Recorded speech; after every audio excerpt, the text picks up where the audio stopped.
SIR പട്ടിക പ്രസിദ്ധീകരിച്ചിരിക്കുകയാണ് തെരഞ്ഞെടുപ്പ് commission. www.ceo.kerala.gov.in എന്ന സൈറ്റിൽ പ്രവേശിച്ച് നിങ്ങൾക്ക് നിങ്ങളുടെ പേര് വിവരങ്ങൾ പരിശോധിക്കാം. തെറ്റായ കാരണങ്ങളാൽ പട്ടികയിൽ നിന്നും പുറത്തായവരാണെങ്കിൽ ഇന്നു തന്നെ BLOമാരെ ബന്ധപ്പെട്ട് ഫോം സമർപ്പിച്ചാൽ വോട്ടർ പട്ടികയിൽ പേരുറപ്പിക്കാൻ സാധിക്കും.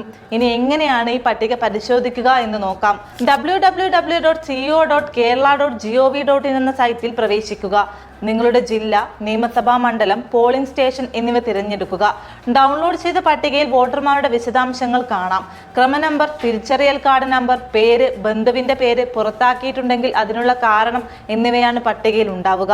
മരിച്ചവർ, സ്ഥിരമായി സ്ഥലം മാറിപ്പോയവർ, കണ്ടെത്താൻ കഴിയാത്തവർ, രണ്ടോ അതിൽ കൂടുതൽ തവണയോ പട്ടികയിൽ പേരുള്ളവർ, ഫോം വാങ്ങുകയോ തിരിച്ചു നൽകുകയോ ചെയ്യാത്തവർ തുടങ്ങി പുറത്താക്കപ്പെടാനുള്ള കാരണങ്ങളും പട്ടികയിൽ രേഖപ്പെടുത്തിയിട്ടുണ്ട്.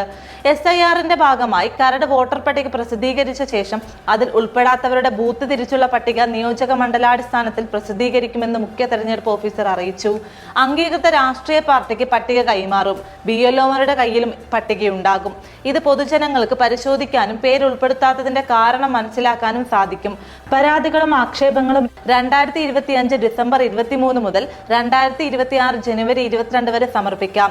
എന്യൂമറേഷൻ ഫോമുകളിലെ തീരുമാനങ്ങളും പരാതികൾ തീർപ്പാക്കലും 2025 ഡിസംബർ 23 മുതൽ 2026 ഫെബ്രുവരി 14 വരെയുള്ള കാലയളവിൽ ഇലക്ടറൽ രജിസ്ട്രേഷൻ ഓഫീസർമാർ പൂർത്തിയാക്കും. അന്തിമ പട്ടിക ഫെബ്രുവരി 21 പ്രസിദ്ധീകരിക്കും. അതിനുശേഷവും നിയമസഭാ തെരഞ്ഞെടുപ്പിനുള്ള നാമനിർദ്ദേശ പത്രിക സമർപ്പിക്കേണ്ട അവസാന തീയതി വരെ പേര് ചേർക്കാനും മാറ്റങ്ങൾ വരുത്താനുമുള്ള അവസരം ഉണ്ടായിരിക്കുമെന്നും മുഖ്യ തെരഞ്ഞെടുപ്പ് ഓഫീസർ അറിയിച്ചു. അതേസമയം ആവശ്യമായ വിവരങ്ങൾ സമർപ്പിക്കാത്തവരെ EROമാർ ഹിയറിംഗിന് വിളിക്കുമെന്ന് മുഖ്യ തെരഞ്ഞെടുപ്പ് ഓഫീസർ അറിയിച്ചു. കരട് പട്ടികയിലുള്ള ഒരാളുടെ പേര് ഹിയറിംഗിന് ശേഷം ഒഴിവാക്കുകയാണെങ്കിൽ ഇത് സംബന്ധിച്ച് ഇലക്ടറൽ രജിസ്ട്രേഷൻ ഓഫീസറുടെ ഉത്തരവ് വന്ന് 15 ദിവസത്തിനകം ജില്ലാ തെരഞ്ഞെടുപ്പ് ഓഫീസർക്ക് ഒന്നാം അപ്പീൽ നൽകാം.